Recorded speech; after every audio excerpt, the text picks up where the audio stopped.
ನಮಸ್ಕಾರ, ಹೋಮಿ ಹೋಮ್ ಚಾನಲ್ಗೆ ಸ್ವಾಗತ. ಇವತ್ತು ನಾನು ನುಗ್ಗೆ ಸೊಪ್ಪಿನ ಚಟ್ನಿ ಮಾಡೋದು ಹೇಗೆ ಅಂತ ತೋರಿಸ್ತಾ ಇದ್ದೀನಿ.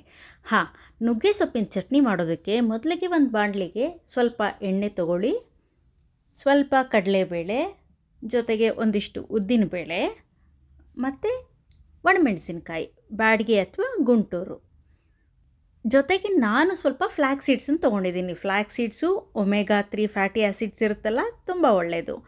ಈರುಳ್ಳಿ ಬೆಳ್ಳುಳ್ಳಿಯನ್ನು ಹೆಚ್ಚಿಟ್ಕೊಂಡಿದ್ದೆ, ಅದನ್ನು ಹಾಕಿದ್ದೀನಿ. ಸ್ವಲ್ಪ ಫ್ರೈ ಆದಮೇಲೆ ಒಂದು ಉಂಡೆ ಗಾತ್ರದ ಹುಣಸೆಹಣ್ಣನ್ನು ಹಾಕಿದ್ದೀನಿ. ಈಗ ತೊಳೆದು ನಾನು ಫ್ರಿಡ್ಜ್ನಲ್ಲಿ ಸ್ಟೋರ್ ಮಾಡಿಟ್ಕೊಂಡಿದ್ದಂಥ ನುಗ್ಗೆ ಸೊಪ್ಪನ್ನು ಹಾಕ್ತಾಯಿದ್ದೀನಿ. ನುಗ್ಗೆ ಸೊಪ್ಪನ್ನು ಹಾಕಿ ಚೆನ್ನಾಗಿ ಫ್ರೈ ಮಾಡ್ತಾಯಿದ್ದೀನಿ.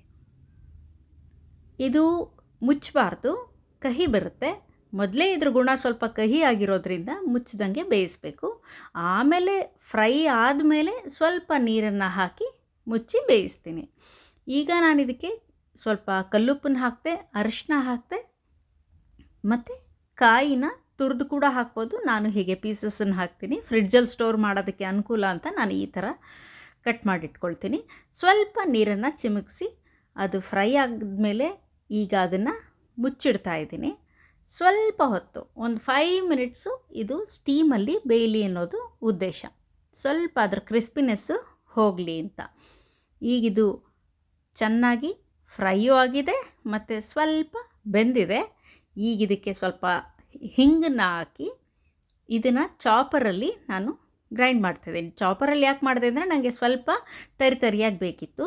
ಮಿಕ್ಸರ್ನಲ್ಲಿ ಹಾಕಿದಾಗ ಕೆಳಗಡೆ ಎಲ್ಲ ಫುಲ್ ನುಣ್ಣಗಾಗ್ಬಿಟ್ಟಿರುತ್ತೆ, ಮೇಲೆ ತರಿಯಾಗಿರುತ್ತೆ. ನನಗೆ ಚಾಪರ್ ಅನುಕೂಲ, ಬಟ್ ವಾಟ್ ಎವರ್, ನಿಮ್ಮ ಅನುಕೂಲಕ್ಕೆ ತಕ್ಕನಂಗೆ ಮಾಡ್ಬೋದು.